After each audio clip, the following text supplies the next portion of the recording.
DICE's Battlefield 2042 releases on October 22nd for Xbox Series X and S, Xbox One, PS4, 5, and PC, costing $70 for current-gen platforms and $60 on PC and previous gen. It's already ruffled quite a few feathers with its lack of a campaign mode and previous to current-gen console upgrades being tied to the Gold and Ultimate Editions. Fans could reason that the lack of a campaign is inconsequential. After all, Battlefield's most popular and defining feature has always been its multiplayer.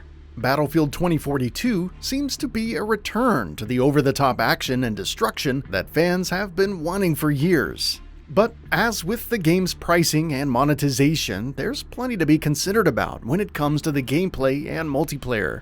Let's take a look at 5 worrying things here. Specialists. Specialists are perhaps the biggest new addition to the series' multiplayer formula. These are predefined characters with their own unique specialties and traits, and there will be 10 available at launch, with a new one added each season.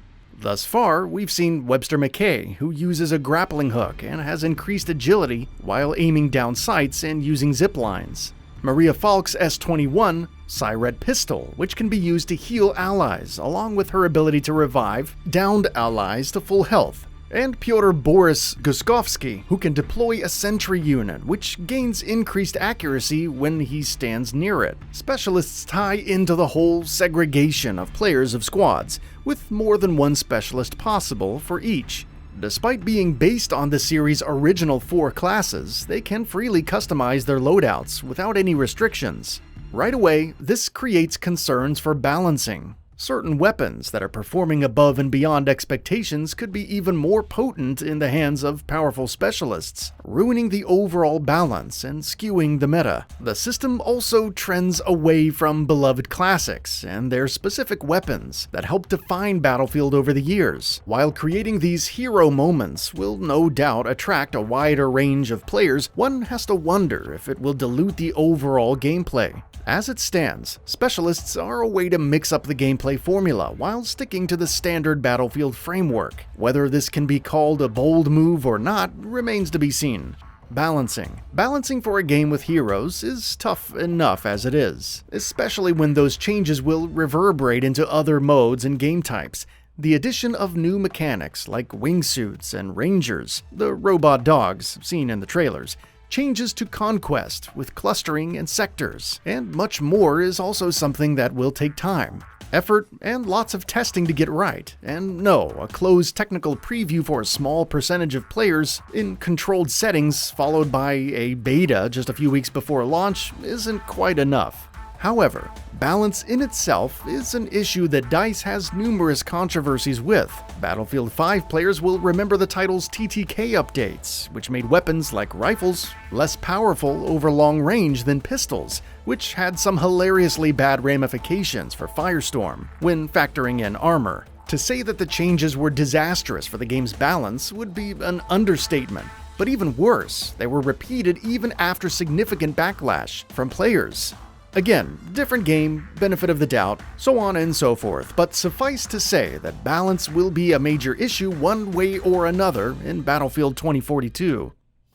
AI soldiers. Another new addition to multiplayer in Battlefield 2042 are AI soldiers, or bots. These are meant for the all-out warfare scenarios in Conquest and Breakthrough, which see 128 players battling it out on map, 64 players on previous-gen consoles. If the entire lobby hasn't been filled, then the AI soldiers will occupy empty slots to ensure the match can start, reducing matchmaking times in theory. They'll also replace any players that leave, thus ensuring that matches stay balanced. It all sounds fine on the surface, but AI soldiers have their fair share of limitations. On top of not being able to use wingsuits, they can't function as specialists, so you'll be at a significant disadvantage against squads that have more. Sure, they'll prioritize objectives, reviving down teammates and supporting in firefights, but it all comes down to how good the AI really is, and DICE hasn't exactly been renowned for the same. That too in its campaigns. Also, those looking to play solo offline with AI soldiers won't be able to do so. It's online or bust.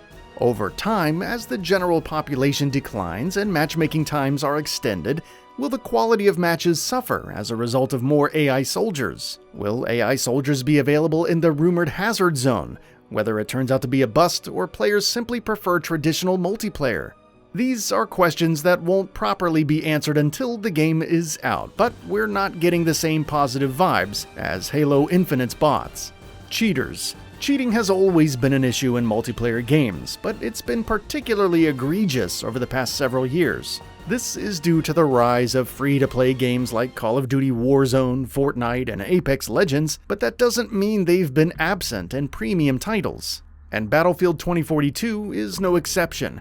Hacks like aimbots and radar tools are already in the wild before the game's launch. Insider Tom Henderson recently spoke to a hacker about the same and noted that website traffic and signups were 400% higher, with a large amount of that coming from Battlefield 2042 searches. Based on reports from its technical preview, the game apparently uses easy anti-cheat like Apex Legends. It isn't perfect, obviously, but the general consensus seems to be that it's better than Call of Duty Warzone. Time will ultimately tell how DICE handles it, especially across multiple game modes, but it's something to be cautious of in the meantime. Post-launch. After launch, Battlefield 2042 will take a seasonal approach with its content updates, which will be okay with some players and not okay for others, but it's happening regardless. Electronic Arts and DICE have already clarified that all maps, specialists, weapons, and so on will be available for all players, even those who don't purchase the passes.